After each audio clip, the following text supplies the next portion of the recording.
そこの旦那さん。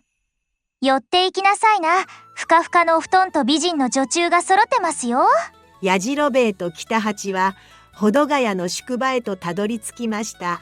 この辺りの宿といえば、止め女と呼ばれる女たちが待ち構える仁義なき客引きの戦場。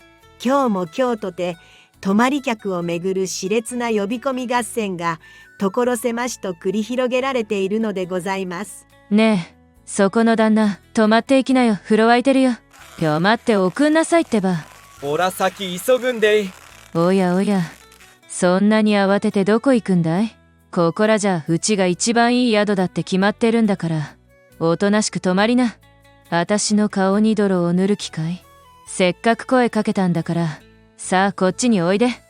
おいおい、堪忍堪忍。逃がしゃしないよ。男なら腹をくくって泊まりな。こりゃかなわねえな。おい北さん、ここは親子のふりしてやり過ごすぞ。あ、親子なら止め女も気を使って遠慮するからな。観念しな。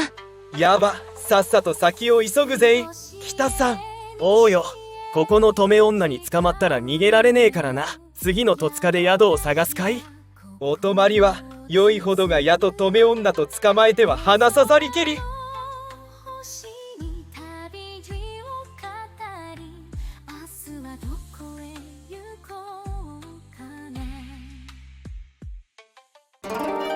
ちょっとうずきちゃん、あの止め女って人、強引に2人を引っ張ってたよ。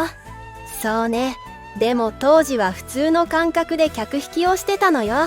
止め女って宿場町で旅人を引き止める人なのよね。どうしてそこまで強引に引っ張ってたの？理由は単純。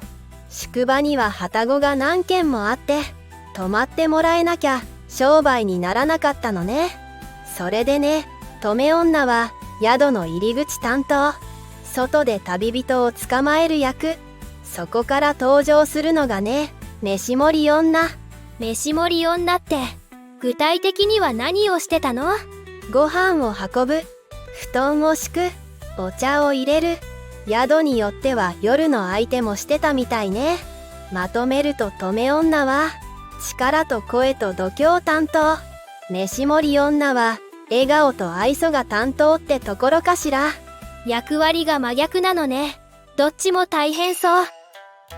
二人は保土ヶ谷を後にし、宿を取りながら12里半9町、およそ50キロの道のりを歩き通し、やがて小田原の宿場へとたどり着きました。ここでもまた道の両脇には止め女たちがずらりと並び、行き交う旅人めがけて我先にと声を張り上げているのでございます。お二人様、どうぞ五右衛門屋へお越しください。ついこの間宿を建て直したばかりでして、新築のお宿でございますよ。さあさあ。ひょいと宿を覗いてみますと、奥では若くて器量の良い女中がせっせと立ち働いているではありませんか。その様子に二人揃って鼻の下を緩め、気がつけばこの五右衛門屋に泊まることに決めたのでございました。お二人さん、お泊まりですね。では旅の疲れを癒していただくために足湯をご用意しました。どうぞこちらへ。おお、なんともまあべっぴんさんじゃねえか。なあヤジさん、こりゃ大正解だったな。へへ、本当にな。こりゃ足湯どころか心までポカポカしちまうぜ。そんなに褒められたら恥ずかしいですわ。ではお足をお入れください。へへ、それじゃお言葉に甘えて。ヤジさん、草履のまま突っ込んでんじゃねえか。あらまあでもそのままでも大丈夫ですよ。私がそっと洗い流して差し上げますからね。鼻の下が床まで伸びちまってるぞ。まるで湯気でふやけた湯葉みてえだ。お待たせしました。タバコ本をお持ちしましたよ。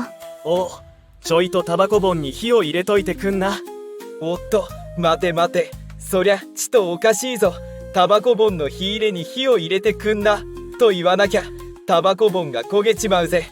言葉は正確に伝えないとな。さっきの女中が綺麗なもんだから見栄を張ってら。お姉さん、すまないが腹が減ったから早めに飯を炊いてくだせえな。かしこまりました。お待ちくださいね。ちょっと待ちな。おめえさんの言っていることもおかしいぞ。ご飯を炊くんじゃねえやい。米を炊くんだろ。ご飯ってのはもう炊けてんだから。ところで姉さん、今日は疲れててな。早く風呂に入りてえんだ。湯は沸いてるかい？またおかしな言葉だ。湯ってのはすでに沸いているもんだ。それじゃ熱すぎるぞ。水が沸いて湯になったかいって聞かなきゃ。ああ、もううるせえ。やってられるか。そいじゃお先に。調子の良いやつじゃ。やじろべえは上機嫌で風呂場へと向かいました。ところがここの風呂がまたなんとも風変わり。かまどの上に鉄の釜を据え、その底から直に火を焚き、ぐらぐらと湯を沸かす仕掛けでございます。その湯の上には木の蓋のようなものがふかりと浮かんでおりました。お、沸いてる沸いてる。こいつが噂の五右衛門風呂か。これはなんで風呂の蓋かい。蓋をどかしてよっこらせっと。こりゃあいい湯加減だ。極楽極楽。むむ。熱い。なんだこりゃ。風呂の底が鉄板焼きのように熱い。こりゃ入れたもんじゃないぜ。どうすりゃいいんだ。お、なるほど。あの下駄を履いて風呂に入ればいいんだな。どれ。お、これなら平気だ。下駄を履きながら入る風呂だったんだな。おいおい、いい加減にでなさいよ。ふやけちまうぜ。あまりに気持ちよくてついうとうとしちまったぜ。どれ、交代だ。おめえさんもゆっくり入んな。やじろべえはニヤニヤと口元を緩めながら履いていた下駄を北さんに気づかれぬようそっと目につかぬところへ隠したのでございました。ふう、やっと一息つけるぜ。熱い。なんだこりゃ。危うく大やけどするところだったぜ。ヤジさんは一体どうやって風呂に入ってたんだ。ヤジさんか。あんなところに隠しやがって、きっとこの下駄を履いて入ったんだな。どれ履いてみるかっと。ふう、こりゃいいや。一時はどうなるかと思ったぜ。北八は五右衛門風呂のあまりの心地よさについ気を抜いてしまい、うっかりと尻を風呂の底へちょいとつけてしまったのでございます。あちー、こりゃ拷問だぜ。あまりの暑さに耐えかね、下駄を履いたまま思わず一気に立ち上がろうとしたその拍子、なんと風呂の底が抜けてしまいました。湯は一気にそこから流れ出し、そのままかまどの火の中へたちまち真っ白な灰煙がもくもくと立ち込め、風呂を突き抜けてかまどの底までずるりと尻から落ちてしまったのでございます。気がつけば全身灰まみれ、ひどいありさまでございました。こりゃたまらん。ヤジさん、助けてくれ。あんたは便所の下駄で風呂へ入りなさったんかい。なんてことをなされるか。五右衛門風呂の入り方がわからなかったら宿の者へ尋ねてくださればいいものを。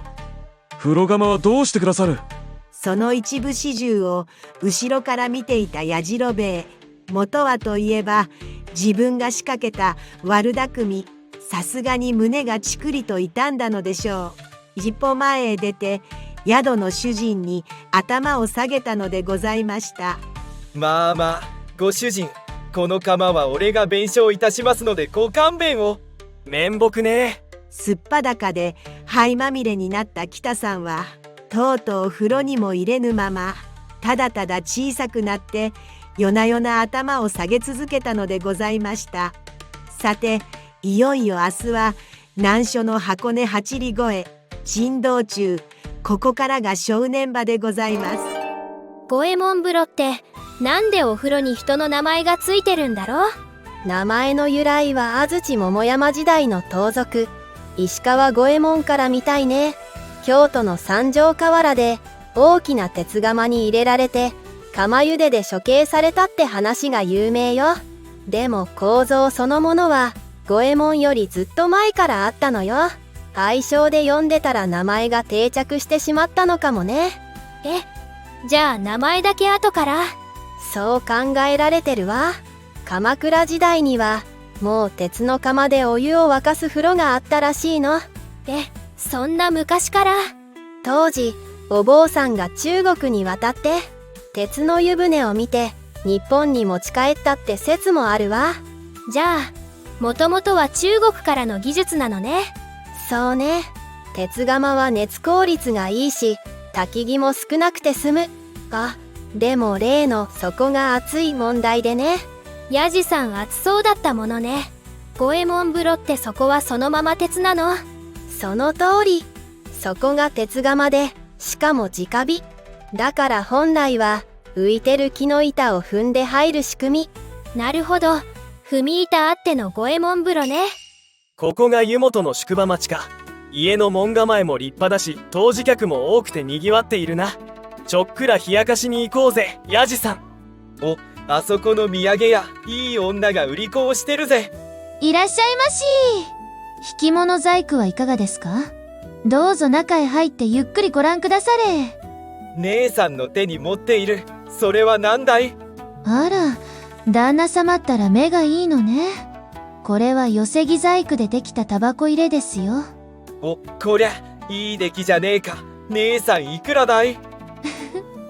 これが300文でござります。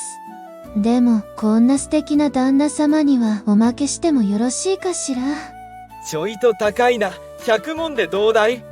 あら、それはあんまりですわ。こんな上等な品物をお値打ちすぎますよ。そうかい。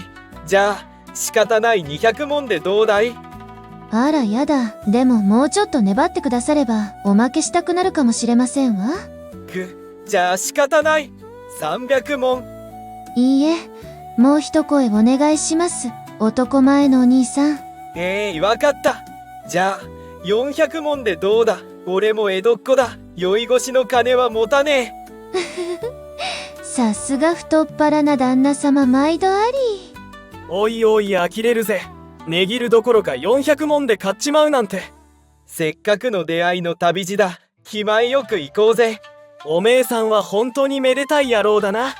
こうして二人は気を取り直し、箱根の関所を目指して歩き出しました。行く手に待つのは天下の剣とも呼ばれた江戸時代の東海道きっての難所、箱根石畳の道を踏みしめながら、旅はさらに奥へと分け入っていくのでございました。ねえうずきちゃん、さっきの土産屋にあったあれ、木なのにずいぶん派手な模様だったね。うん、あれはね、箱根寄せ木細工っていう工芸なの。寄せ木ってことは木を寄せ集めてるの？その通り。色の違う木を一つ一つ組み合わせて模様を作ってるの。発祥は江戸時代の後期、箱根の旗宿で石川甚兵衛って職人が考えたって伝えられてるわ。旅人向けのお土産として生まれたんだね。そう、江戸時代は特にタバコ入れとか小箱みたいな使える土産が人気だったみたい。へえ、もらったらずっと使っちゃいそう。うずきちゃん、次回のお話は？この先は箱根の関所。冗談も軽口も通じない江戸を守る大事な砦よ。次回はその関所の仕組みやなぜ怖がられていたのかも交えて話していくわ。あの二人無事に通れるかしら？それは見てからのお楽しみ。それではまた次回。チャンネル登録よろしくお願いします。お客様、もうお帰りでございますか？少しだけご一緒してくださらない？それからもしよろしければチャンネル登録をしていただけると私とても嬉しゅうございますの。ね。